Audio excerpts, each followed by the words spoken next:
Bien-aimés frères et sœurs, vous connaîtrez la vérité et la vérité vous affranchira. Ça, c'est pas moi qui le dis, c'est la Bible qui le dit. Mais moi, je vous dis bien, vous connaîtrez la vérité historique, notamment celle de vos ancêtres kémites, et vous aurez une vision globale de ce que c'est que la vraie souveraineté politique. J'ajoute, vous reviendrez à la spiritualité africaine ancestrale et vous comprendrez les enjeux de l'indépendance économique. Et pour terminer, vous accepterez votre identité culturelle kémite et vous obtiendrez deux choses. La première, c'est la paix. La seconde, c'est le développement, à une condition. L'unité de toute l'Afrique noire, l'unité de tous les Noirs du monde entier. Otep à tous, bienvenue sur la chaîne des panafricanistes par essence, par conviction et par excellence. Celle des citoyens kémites par nécessité et obligation de combat. Nous sommes une chaîne qui n'est guidée que par nos ancêtres et rien que par les ancêtres qui appartiennent à l'égrégore du monde noir. Par conséquent, nous ne croyons en aucun Dieu venu de l'étranger. Toutefois, cette vidéo n'est aucunement destinée à inciter à la haine ou à la violence, car nous menons un combat qui est d'abord et avant tout spirituel, intellectuel et démocratique. Ensuite, il est politique, géopolitique et géostratégique. Contre l'impérialisme, le colonialisme, le néocolonialisme et l'endocolonat, qui sont tous qualifiés de crimes contre l'humanité. Nous menons ce combat sur la base du principe fondamental qui nous a été, que nous avons hérité de nos ancêtres kémites, qui est celui de la Mahat, c'est-à-dire solidarité, vérité et justice. Vous êtes donc en droit de connaître la vérité. Et nous avons l'obligation de vous dire la vérité, rien que la vérité, afin que justice soit rendue au continent africain. Et ça, c'est notre modeste contribution dans cette noble lutte en faveur de la souveraineté, la dignité, la solidarité et l'unité africaine. Ça, c'est ce que nous appelons le panafricanisme. Bien-aimés frères et sœurs, écoutez cette phrase. L'Europe est un jardin. Le reste du monde, c'est la jungle. La jungle pourrait envahir le jardin. Je répète, l'Europe est un jardin. Le reste du monde, c'est la jungle. La jungle pourrait envahir le jardin. Cette parole est de M. Joseph Borrell, le chef de la diplomatie européenne. Donc c'est celui qui va parler avec les États, là, surtout nos États africains et tout. C'est lui qui est censé venir nous montrer, nous présenter, hein, faire, comment dirais-je, vendre l'Europe. Nous savons que l'Europe, là, dont il parle, est nourrie par la Russie, vit grâce à la Russie. On a vu avec les sanctions, quand la Russie a pris des contre-sanctions, on a vu comment le roi était nu. Le roi Europe, Union européenne, était nu. Sur le plan des céréales, le pétrole, le gaz, ils dépendaient de la Russie, qui leur vendait ces matières premières à vil prix. Mais ils dépendent aussi de l'Afrique. Donc, ce message ne concerne pas la Russie, parce que la Russie l'a prouvé. La Russie est en train de faire la guerre contre l'OTAN en Ukraine. Vous le savez très bien, c'est l'OTAN qui donne des armes à l'Ukraine. Au point où, actuellement, ils ont plus de 80 milliards de dollars à destination de l'Ukraine. Les armes qu'ils envoient là, près de la moitié de ces armes vont en Afrique. Ce message ne s'adresse pas à la Chine, parce que la Chine a acheté l'Europe. Et oui, les entreprises européennes, là, la Chine les a achetées. La Chine est le pays le plus riche au monde. Actuellement, ils se battent là, hein, la première place, ils se disputent la première place avec les États-Unis. Donc, il ne s'adresse pas à la Chine. Il ne s'adresse pas aux États-Unis non plus. Il s'adresse aux Africains. Venant de la bouche du chef de la diplomatie européenne, c'est grave. Pour lui, l'Afrique, c'est la jungle. Parce qu'il ne peut pas aller faire parler de ça aux États-Unis. Il ne peut pas aller parler de ça en Europe, en Russie, ni en Chine. Même pas en Inde. Ça, c'est en Afrique qu'il s'adresse. Parce qu'ils ont colonisé l'Afrique, parce qu'ils nous ont pris pour des esclaves. Pendant 5 siècles, l'esclavage. 1 siècle la colonisation. Donc ça fait plus de 600 ans qu'ils sont en train de nous martyriser. C'est sur la base de ça. Et s'il ne dit pas ça, là, quand il dit ça, là, c'est parce qu'il ne se contrôle plus à l'intérieur. Et oui, il ne se contrôle plus. Il n'a plus la maîtrise de soi. Et ça caractérise le caractère paternaliste. C'est bien lui qui disait que, mais depuis quand les Africains peuvent penser d'eux-mêmes? Il faut les punir. Ce même genre, Borrell. Il n'a jamais dit ça, il ne va pas dire ça pour la Chine, pour l'Inde, même pas pour le Pakistan, même pas pour l'Afghanistan. Ça, ce n'est qu'en Afrique, parce que ils ont pris le dessus sur l'Afrique. Et les chefs d'État africains, jusqu'à présent, ne comprennent pas que, en fait, ce sont eux qui ont le pouvoir. Parce qu'aujourd'hui, avec la crise en Ukraine, ça a montré que l'Europe n'est rien. Sans l'Afrique, sans la Russie. Et oui, l'Europe n'est rien.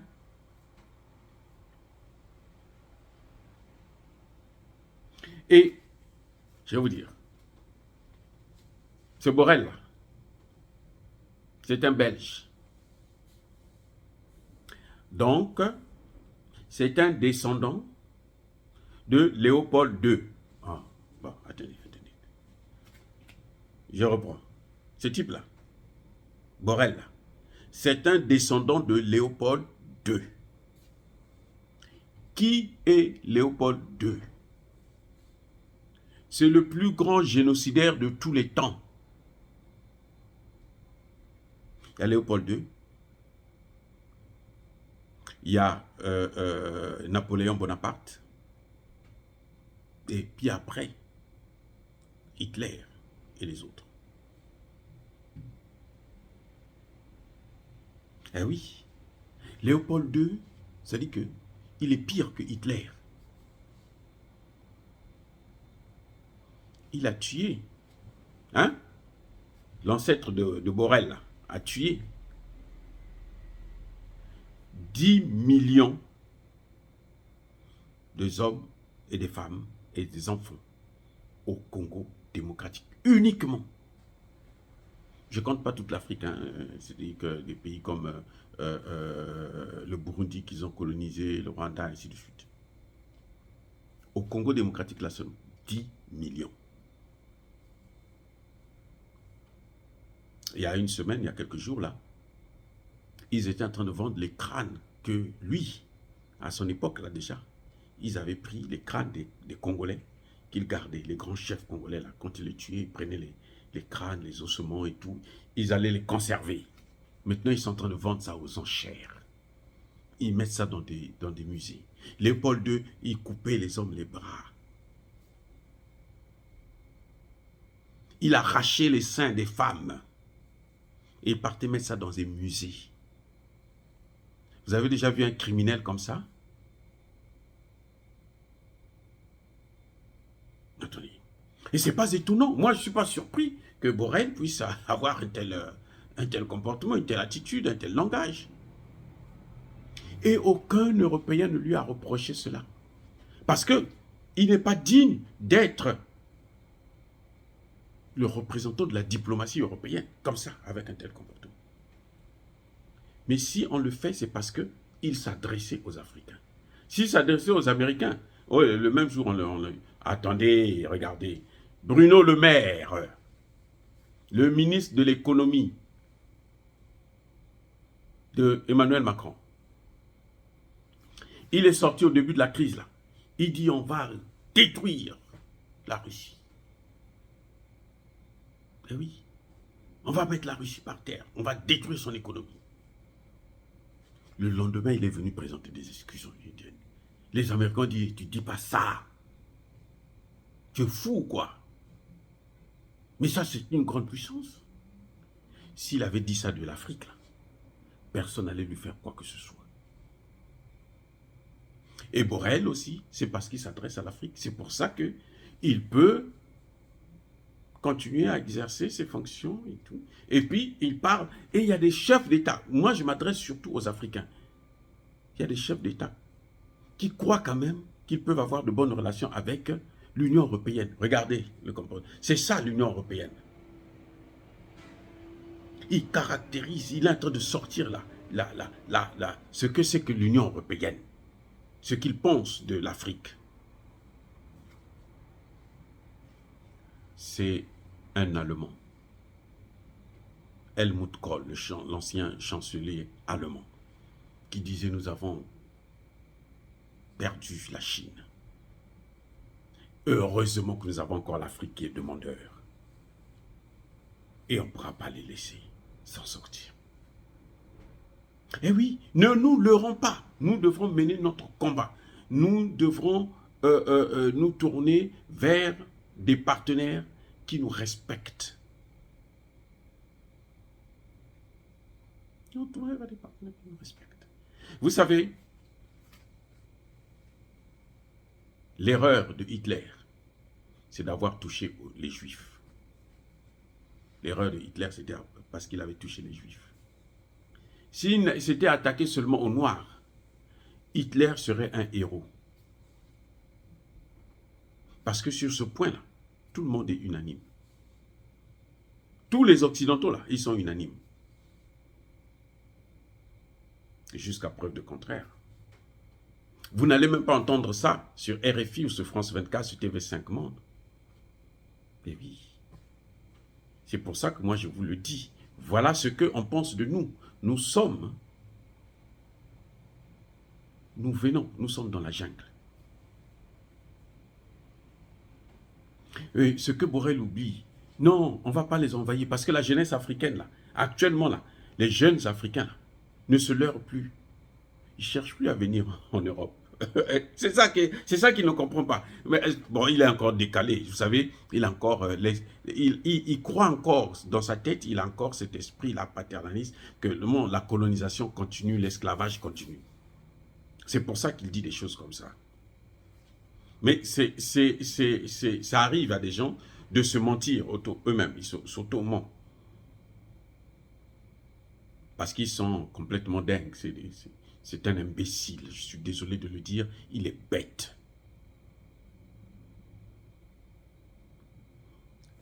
J'allais plutôt dire il est con. Je vais vous raconter ça. Sarkozy vient au Sénégal. Il vient, il fait une déclaration, il dit « L'Afrique n'est jamais rentrée dans l'histoire. » C'est le même, vous voyez, c'est la même gang. Hein? L'Afrique n'est jamais rentrée dans l'histoire. Oh, les Africains, les intellectuels, ils sont revoltés, disent, mais il est fou, c'est quoi? Vous savez qui est venu répondre? Le président Abdoulaye Wade. Il calme, il est jeune, calmez-vous. Ce discours-là, c'est un discours de con. Rédigé par un con, lu par un con, destiné à des cons. Si vous n'êtes pas con, ne le regardez même pas. C'est un imbécile. Abdoulaye Wade. Il est là en France, hein? C'est pas quoi. Wade. C'est la même chose que je dirais de Borrell. Avant de dire, de persister et de signer, soyez bénis par le Dieu de Kémit. Et que tous ceux qui persécutent l'Afrique, tous ceux qui le déstabilisent, tous ceux qui pillent ses ressources naturelles, qu'ils soient noirs ou qu'ils soient blancs, qu'ils soient punis, maudits, neutralisés, écrasés, effacés par le Dieu des Kémites et par nos ancêtres angélisés. J'ai dit et j'assume.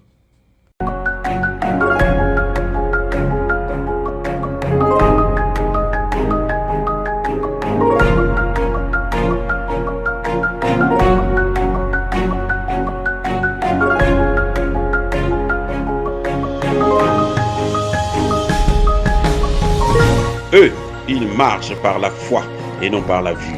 Mais moi, je vous conseille vivement de marcher par la connaissance scientifique et historique, notamment celle de nos ancêtres kémites, par les 5 sens et par l'intelligence.